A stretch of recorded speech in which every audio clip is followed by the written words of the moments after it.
guys, welcome back to another cook on the channel, another one of our 10 cooks from the last 10 years, and this one takes us back to August 2020, so just after the pandemic. Well, I say just after the pandemic, I think we were coming out of lockdown at that point, but whenever the conversation comes up in our house about what we want for dinners that week, if we're planning ahead, my suggestion usually is this dish, and that is enchiladas. I don't know what it is about them, I just love them. I think they're so tasty. So this is kind of like our own version from scratch. So we make our own sauce. We're going to season up the chicken and the veggies, get it grilled off, and then build the enchiladas and toast them under the barbecue. They should be pretty tasty. I remember the last time they were pretty nice. There was a couple of little things, I didn't think they were as hot as they could be last time, so there's one or two little tweaks I've made. I don't want to go from 0 to 100, but we want to land somewhere in the middle. So it's a nice cook to take in stages. We are going to go sauce first, so we'll take over to the barbecue and we'll do the sauce. The nice thing about it is you can kind of do it, get it out of the way, even if it's an hour beforehand, it doesn't really matter. You can kind of add it in, and then whenever it's baking, it all comes back up to temperature again. Then we'll look at our chicken and our veggies and what we're doing with them, and then at the end we can bring everything together. KJ's fired up. I have 2 diffuser plates just sitting in there to kind of preheat. We don't need them yet. Obviously, whenever we start to bake these things, we're going to need that indirect heat, but at the minute it's all going to be direct. So really I just have them in there to heat up a little bit. We still have kind of 2/3 of the barbecue sitting as direct. You want a nice steady heat, don't want anything too crazy, but definitely enough to get a nice colour on the chicken and stuff whenever we come to cook it, and enough to get your skillet nice and hot for cooking in. So let's go build up the sauce first. Okay, so we have our lodged skillet in here just to preheat a little bit. Again, nice hot temperature. We're going to make up our sauce first. So we're bringing over the ingredients. We're going to start with about 30 grams of butter. Just need to melt that down into our skillet. And we're going to add a couple of tablespoons of oil to that as well. Just stops that butter from burning while we're cooking everything else off. Butter's kind of sizzling. We want to go in with a couple of cloves of minced garlic. Just using the lazy stuff here today. Cause I'm lazy. Get that moving about. Next up, we're going in with our spice mix. I will leave all the details in the description for the recipe, but the only change from the original recipe is we have used, I think it was a half a tablespoon of mild chili powder. I've changed it up to a tablespoon. Everything else has stayed the same. No, tell a lie. I used ancho chili flakes in the first one. This one we're using arbol chili flakes. So that gives us a nice colour in that butter. And now we can start to thicken it up into a sauce. Equal weight in flour that you had in butter, and mix that through, and that will start to thicken into a paste. And at this point then, we'll just cook it out for a second or two. And then here, I have 600 mils of chicken stock. So I'll add this in a little bit at a time.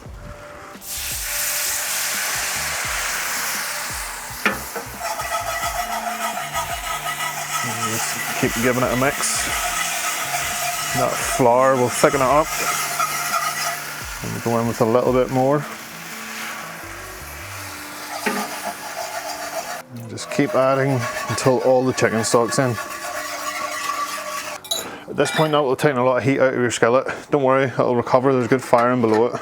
We've a couple of extra ingredients to go in here. So we need a couple of tablespoons of tomato paste. Now this will also help thicken it up. Tomato paste is a thickening agent. So, and then, like I said, last time I didn't think it was warm enough. So we have it's achiote paste. So it's not crazy hot, but it will just add an extra little bit of zing to it. So I'm going in with maybe 2 teaspoons of it. And I just give that all a mix in.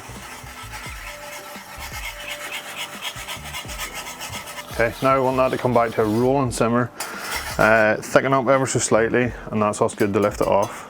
Okay, at this stage our colour has kind of turned a slightly darker shade of orange, kind of deepened a little bit. You can kind of see, if you dip your spoon into it, it's thickened enough that it will coat the back of the spoon, but it's still nice And it will thicken slightly as it cools, but I think we're at a stage now we need to get this off.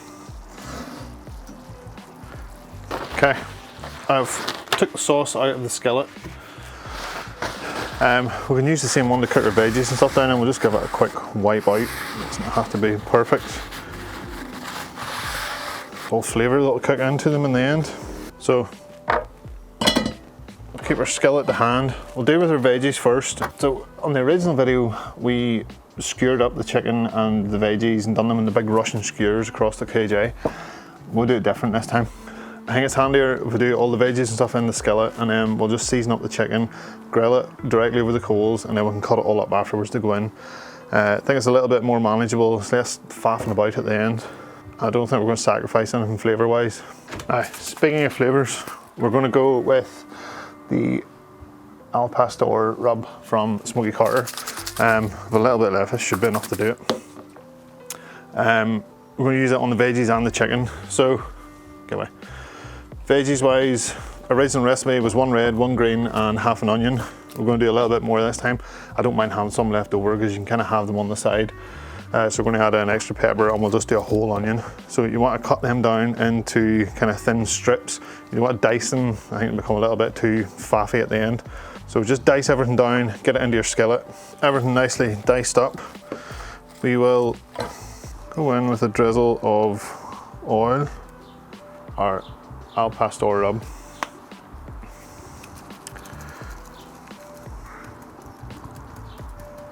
Looks good. Just give it a quick toss around. Now we can just set that onto the barbecue whenever we are cooking off our chicken. It can sizzle away. Almost looks good enough already, doesn't it? Right, let's get the chicken done. Right, so chicken breasts, we're not going to go into really thin strips. Instead, we're going to just cut kind of down through them at a bit of an angle.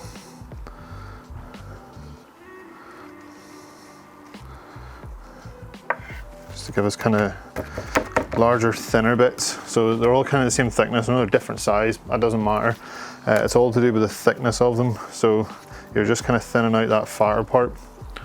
Just do that with all 4. Oh, did I say we need 4? Also gives us a little bit more surface area to get flavour on there too. So you can lay them all out nice and flat. Again, back with our al pastor rub. Let's get everything seasoned up. Right, I will, so there's much left in this bottle, but just the tiniest little drizzle of oil over them as well. Add a little bit more rub if you need to. Flip them over.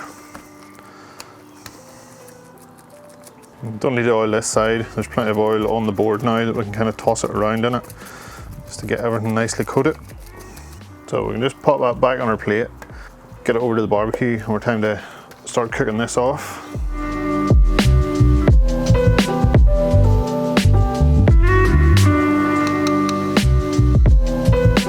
Okay, back over at the barbecue then.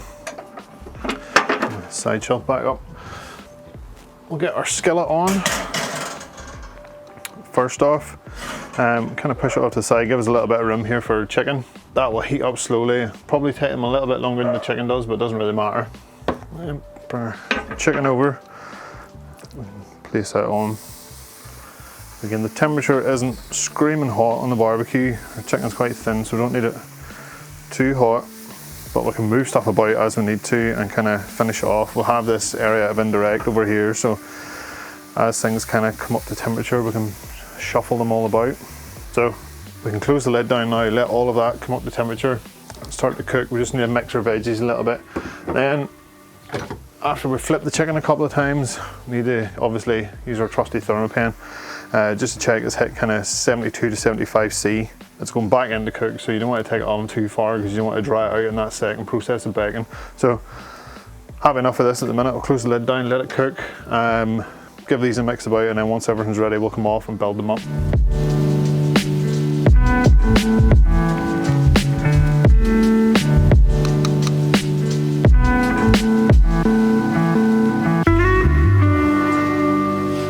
Okay, kind of give you a bird's eye view so we can see what's going on here.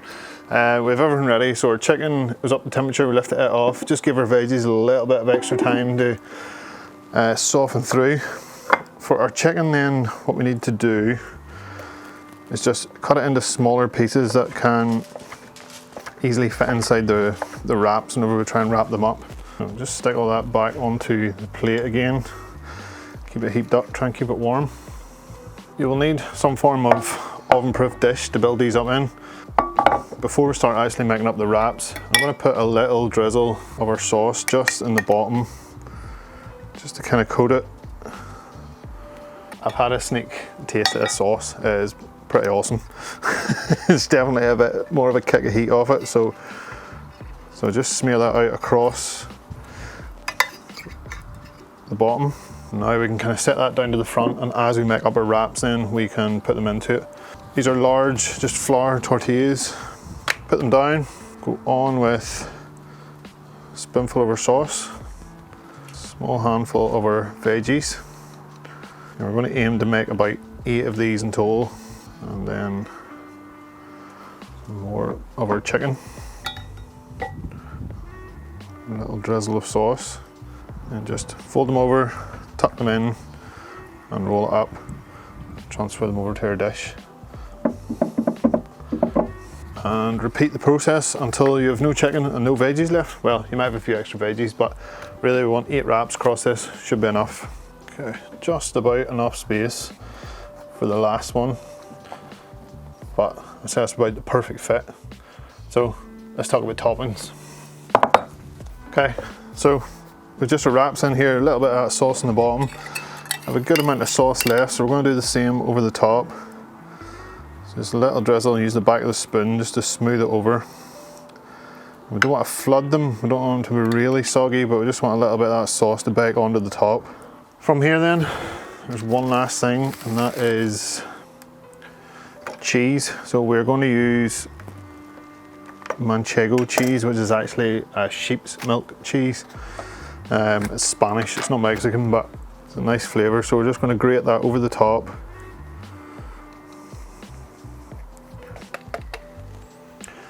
And that will melt down into it, give us a nice gooey topping on it. So those are ready to go back on the barbecue. I have changed the setup, so you'll see I put those heat diffuser plates into place again just to give us a full indirect. Barbecue's sitting around 200 degrees, so should be a nice high baking temperature, but we'll get them on there. Let everything melt down, kind of crisp them up a little bit, and we'll tuck in and give them a go. Let's get them on.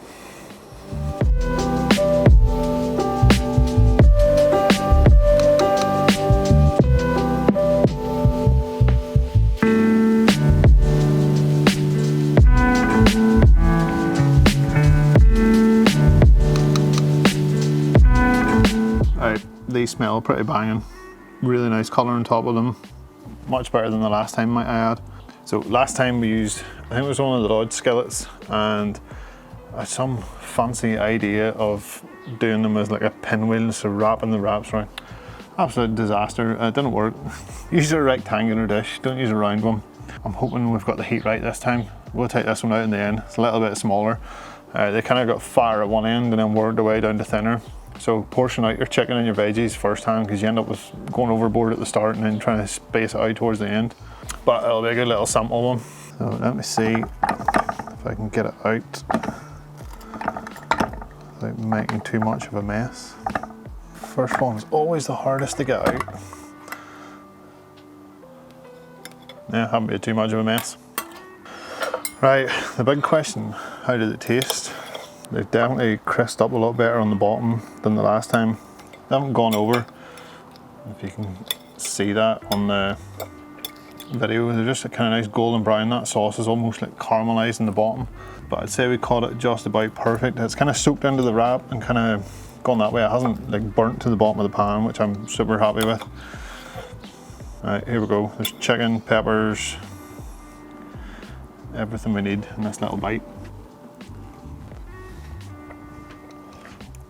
Alright, yeah, that tastes like an enchilada.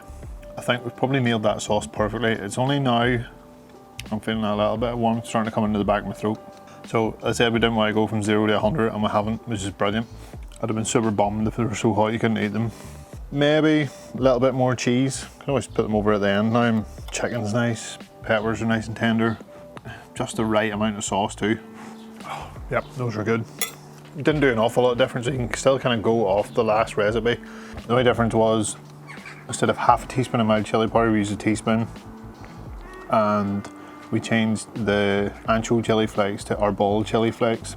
And then we added in a couple of teaspoons of that achiote paste stuff. And I think that's made all the difference to the sauce. Everything else pretty much the same. Ingredients wise, technique's a little bit different, but you can just watch the video back. That's why you're here after all. So, if you like this video, please give it a thumbs up. If you haven't already, subscribe to the channel. I'll see you guys in the next video.